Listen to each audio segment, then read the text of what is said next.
नेमका काय प्रकार घडलाय, आग कशी लागली? आग लागलेला आम्हाला कॉल आल्यानंतर आम्ही 2 गाड्या घेऊन इथं हजर झालोत. आम्ही याच्या अगोदर MIDC फायर ब्रिगेडने ॲम्ब्युलन्समध्ये 4 लोकांना हॉस्पिटलला पाठवलेलं आहे. त्यांची परिस्थिती तिघं का 4 सांगितले त्यांनी. आणि ते आम्ही आल्यानंतर आता आगीवर आम्ही पूर्णपणे नियंत्रण मिळवलेलं आहे.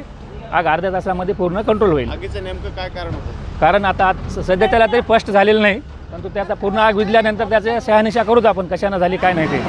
आता आमचं काम आग विझवण्याचं काम चालू आहे सध्याच्या. कुठली कंपनी? तिरुमला ऑइल इंडस्ट्रीज म्हणून आम्हाला सांगितलेलं आहे सांगणाऱ्यांनी. मध्ये किती लोक होते? 4 होते म्हणून सांगितले MIDC फायर ब्रिगेडवाल्यांनी. 4 लोकांना आम्ही हलवलं याला फायर. आता मध्ये कोणी आहे का? आता मध्ये कोणी नाही, मधली शहानिशा केलेली आहे. आपण कोण आहेत कंपनीचे? मी कंपनीचा नाही.